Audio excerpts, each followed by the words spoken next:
اچھا، سوئٹزرلینڈ کے حوالے سے، نواز شریف کے حوالے سے ایک بڑی بھیانک خبر ہے. جس ہوٹل میں وہ سوئٹزرلینڈ میں ٹھہرے تھے، پتہ نہیں، میں نے یہ میڈیا پہ ہی بات سنی ہے.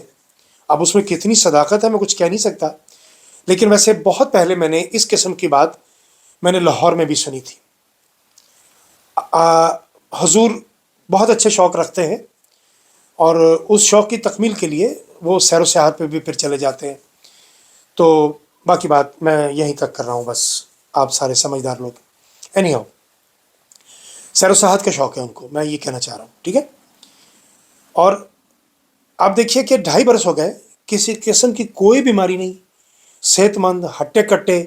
گرمی کے موسم میں بھی گلے میں اسکارف پہنتے ہیں، اور یہاں تک وہ انہوں نے وہ پہنا ہوتا ہے ماسک آدھے منہ تک. پتہ نہیں آدھا منہ کیوں چھپاتے ہیں، حالانکہ ان کو پورا منہ چھپا لینا چاہیے ہمیشہ کے لیے. شہباز شریف کینسر سروائیور ہیں، کمر کی درد بے تحاشا ہے، ان کو صوفے پہ بیٹھ نہیں سکتے. ایک کمال بہانہ ہے، چونکہ وہ میری طرح چھوٹے سے قد کے آدمی ہیں، لہٰذا ان کی کوشش، صوفے میں بیٹھے ہوئے تو دکھائی نہیں دیتے، لہٰذا ان کی کوشش ہوتی ہے کہ پھر ایک اونچی کرسی رکھی جائے، اور اس کا بہانہ یہ ہے کہ میری کمر میں درد ہے تاکہ میں اونچا بیٹھا ہوا دکھائی دوں. یہ ہے ان کے لچھن. وہ مریم نوٹنکی کو آپ دیکھ لیجئے کہ وہ ٹک ٹاک سے فرصت نہیں، اس کو پورا پنجاب اس کی تصویروں سے بھر دیا گیا ہے، کروڑوں روپیہ لگا دیا ہے. یہ کمپلیکس کی ماری ہوئی عورت، یہ احساس کمتری کی ماری ہوئی عورت غریبوں کے ٹیکس کا پیسہ کس طرح بے دردی سے ضائع کر رہی ہے. اب نہ تو اس کی چھوٹی سی سرجری کا اس کو کوئی پرابلم ہے، نہ نواز شریف کو کینسر کا کوئی ایشو ہے، نہ اس کی کمر میں کوئی درد ہے، نہ اسحاق ڈار کے گردوں میں کوئی تکلیف ہے. اچھا، باقی کون بچا ان کا؟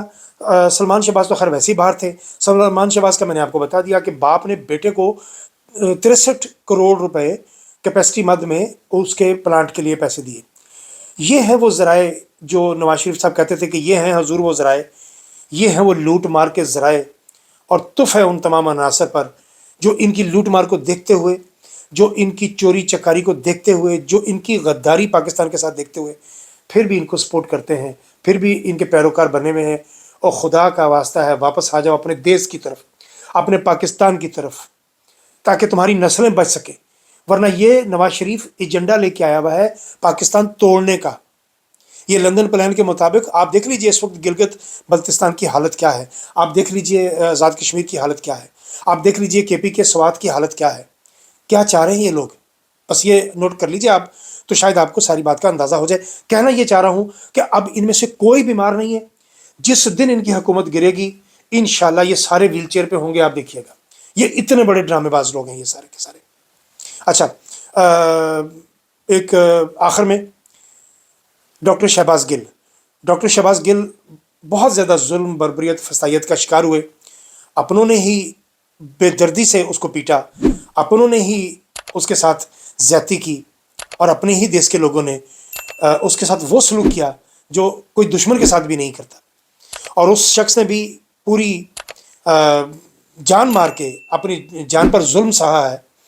میرا خیال ہے کہ آج اس کا یہ گلہ کرنا بالکل واجب ہے، بالکل صحیح ہے. تحریک انصاف کے لوگوں کو، تحریک انصاف کی قیادت کو تھوڑی سی شرم آنی چاہیے کہ ڈاکٹر شہباز گل جیسے آدمی کو، جس نے اتنی مار کھائی ہے یار، اور وہ آج بھی حق سچ پر بات کر رہا ہے، آج بھی کپتان کے ساتھ ڈٹ کے کھڑا ہوا ہے، چاہے وہ کہیں بھی کھڑا ہوا ہے. جان بچانا فرض ہے، جان بچانے کے لیے باقاعدہ حکم ہے کہ اپنی جان بچانے کے لیے آپ کو کسی جگہ اگر جھوٹ بھی بولنا پڑتا ہے تو آپ کو اجازت ہے جھوٹ بولنے کی.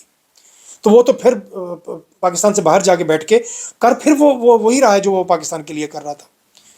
اس کے بھائی کو اٹھائے ہوئے آج اتنے دن ہو گئے ہیں، اور آج ان کا کیس تھا، اور کوئی ایم این اے، کوئی ایم پی اے، کوئی وومن ونگ کی لیڈر، اور انہوں نے کہا کہ کوئی ایسی مخصوص نشستوں کی حقدار سمجھ لیں یا اس کی خواہش رکھنے والی خواتین میں سے کوئی ایک بھی آج وہاں پیش نہیں ہوا. تو یہ میں کیا کہوں اس کو، یہ بے حسی نہیں ہے، یہ ناانصافی نہیں ہے، تو اور کیا ہے؟ ڈاکٹر شہباز گل کے بھائی کو اٹھایا ہوا ہے. ان کا بھائی بہت قابل آدمی ہے اور پڑھا لکھا آدمی ہے. محض اس وجہ سے اس کو بھائی کو سزا دینا کہ تمہارا بھائی عمران خان کے حق میں بات کیوں کرتا ہے، یہ بہت بڑی زیادتی ہے. تحریک انصاف کی قیادت کو تھوڑی شرم کرنی چاہیے، تھوڑی غیرت کرنی چاہیے. آپ کو جس طرح باقی لوگوں کے لیے وکیل کیے جاتے ہیں، اس لیے اسی طرح سے والنٹریلی کسی وکیل کو آگے آنا چاہیے اور ان کے بھائی کو بازیاب کرانے کے لیے آواز اٹھانی چاہیے. میں جب بھی میری کوشش ہوگی انشاءاللہ اپنے ہر ولاگ میں اس حوالے سے ضرور بات کروں گا. آپ تمام دوستوں سے بھی درخواست ہے کہ ڈاکٹر شہباز گل کے بھائی کے حوالے سے آواز اٹھائیے، اظہر مشوانی کے بھائی اٹھائے ہوئے ہیں، ان کے حوالے سے بات اٹھائیے، جو لوگ ابھی تک اسیر ہیں، زندان میں ہیں، ان کے حوالے سے بات اٹھائیے، اور خاص طور پر کپتان، آپ کو پتہ ہے کپتان تو کہتا ہے کہ میں تب تک جیل سے نہیں نکلوں گا جب تک ہمارا مینڈیٹ ہمیں واپس نہیں ملتا۔ کپتان کہتا ہے کہ میں غلامی قبول نہیں کر سکتا، میں ساری زندگی جیل میں رہنا قبول کرتا ہوں۔ یار، آپ کا لیڈر اتنا دلیر، آپ کا لیڈر اتنا بہادر، اور ہم لوگ اتنے بزدل، کیا ہو گیا ہم سب لوگوں کو یار؟ آخر ہم چاہتے کیا ہے؟ آپ کیا اپنی آنکھوں کے سامنے اپنے لیڈر کو خدا نہ خواستہ کچھ ہوتے دیکھنا چاہتے ہیں؟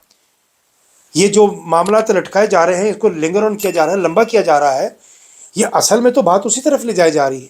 لیکن خیر، ہم تو اپنے خدا سے بہت یقین سے، بہت ایمان کے ساتھ اس بات پر ہمیں بھروسہ ہے کہ کپتان بہت جلد آنے والا ہے، اور اگلا وزیر اعظم انشاءاللہ کپتان ہوگا۔ ابھی تک کے لیے اتنا ہی، باقی باتیں اگلے ولاگ۔